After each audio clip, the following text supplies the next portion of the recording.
thank you very much indeed for coming on the programme. Are you of the view, similarly, that Britain is a racist country? Well, firstly, thank you, Tom, for having me. I appreciate it. Well, let's just be fair. I'm a critical thinker, Tom. I'm just going to be completely honest. Let me just make it clear for all of those that are listening. I'm a centrist. So don't put me in a little box called left or a little box called right. I'm a centrist. I understand nuance and I appreciate nuance. So to answer your question, if I answer that genuinely, honestly, is kind of analytical and as accurate as I can possibly be, Tom, yes, because we are all inherently racist because it's simply prejudice and bias which manifests into behaviours, and it all looks different in different countries. It's just a natural, in terms of your brain, it's called social categorizing. So your brain will naturally put things into boxes, and as a result, it leads to stereotypes, etc., which in turn leads to bias, or rather prejudice, bias, and then discrimination. So to answer your question, yes, because we all are, unless we are anti-racist and making a conscious decision not to. I had to get that out. So, in a sense, then, everyone everywhere is racist all the time. Oh, no. You didn't hear the latter part of my point, Tom. I said, unless you make a conscious decision not to be prejudicial, which then leads to bias, which is a feeling, an inclination that you didn't know you had, which then manifests into a behaviour, such as all the different examples you could probably pick in terms of racism that we see manifesting in our society. So I'm not saying we are always racist all the time. I'm saying that those that aren't conscious of it will do it inherently, consciously or subconsciously. But I guess racism. So if the behaviour has to be learnt to be anti-racist, that sort of therefore means that everyone is born racist, doesn't it? No, Tom. Well, hang on. Sorry, hang on. Give me 1 second. I don't want to put you. I'm not putting you in any little box. If you are arguing that in order to not be racist, those inherent biases that we all have, the stereotyping that inherently happens, that you have to learn a behaviour in order to overcome that stereotyping, you don't have that behaviour inherent within you from birth. Everyone has to learn it. So by that logic, everyone is born racist. No. I think you actually contradicted yourself, Tom. No, you're perfectly right, and I'll just lead from the kind of penultimate part of your point, which is that it's learnt, and so therefore we're not born that way. We're shaped by our parenting, by our experiences, by our environment, the things that we learn in education. The different, this is what shapes our brain, including our immediate environment, friends, family, history, education, etc., institutions, the way that we have to navigate life from teenager to adult, etc. All of these things amalgamated lead to learning. Exactly. So you're right. That's why I said you contradicted yourself, Tom, because if you start from basics, we have nothing. We are shaped by our environment, sir. And yes, I can tell you why, but I probably wasted too much time having this conversation. No, so it's fine. we can get into what was it? Was it John Locke's tabula rasa? We can do all that, Imarn, if you like. But my point is, if the behaviour that has to be taught to everybody has to be taught so that they unwind their racism, they check their stereotypes, and that can be taught early on. Yeah, you have to learn those things.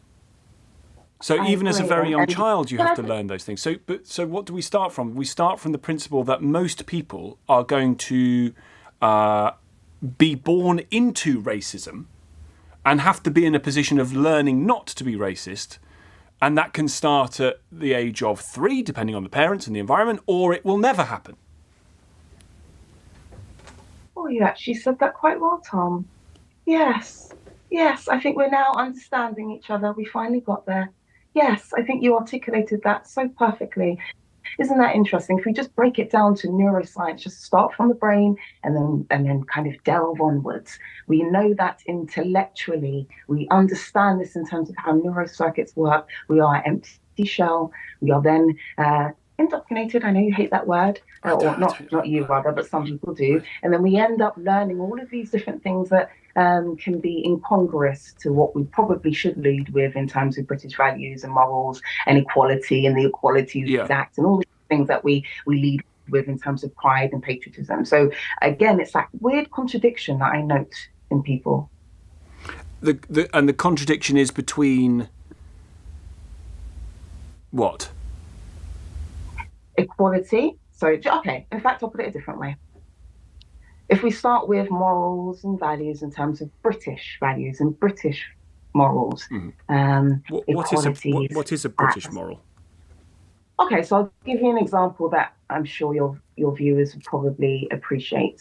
We ended slavery, right? So we are quite clear in terms of our behaviour. It's quite clear that we are somewhat quite liberal. We do care about people. We do care about people's feelings and making sure that everyone has human rights, right? Whether that be our version of the Human Rights Act or the International Court. We believe in these things. So that's been demonstrated. So I think that's a really good example of when you say to me, what are these things? Well, values and morals, I think when we think about Britain, we are definitely that. And I'm not going to ever argue that point. We ended the slave trade. Now, however, when we kind of connect to the contradiction, where we kind of go awry and where things kind of become incongruous, is because there's so many layers, but I'll just simplify it by just saying that please, if we wish to be that version of ourselves, almost like the arbiters of truth and morals, not that we can be, but fair, if you want to place yourself there, no problem. If we wish to do that, then how do we contradict ourselves? When I talk about racism, I talk about the fact that, policing, let's just start from 1971. I'll keep it brief, Tom. I know we've probably run out of time. Just please indulge me if you wouldn't mind. Let's just show the contradiction.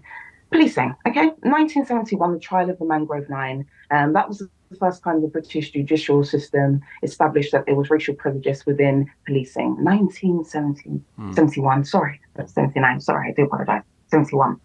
Then we fast forward 10 years. 1981, Lord Scarmer report after the Brixton riots. Mm-hmm.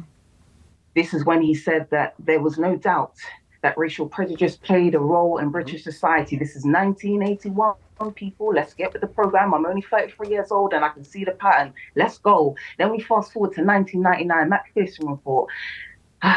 This is when it was quite clear that police were institutionally racist. This is the first time the term was coined in this country. It was coined by Stokely, come on, Imarn. Nope, I've got to continue. But Stokely, Mark, no, I haven't got it. It's fine. All right. It was established in America. It was established in England. I do apologise, Tom. I just have to get it out. Please. I do apologise. I know I'm talking. I just want us to hear this. 50 years, 1971, 1981, 1999, then 2023, Louise Casey report, culture denial, bullying, prejudice, and institutionally racist, sexist, and homophobic. That's just evidence.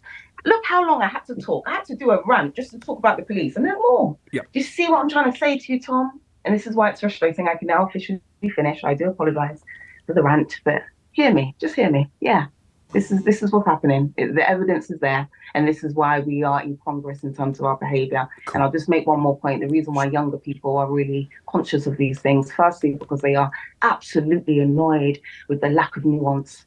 They are desperate for more nuance instead of this polarising left or right, and that's why they go to YouTube. That's why they go to Instagram. That's why they go to Twitter. That's why they go to all of these other places to find more nuance. Secondly, critical thinking, which is what I'm doing right now. Yes. It's a lot, but if you get with it, it works. Yep.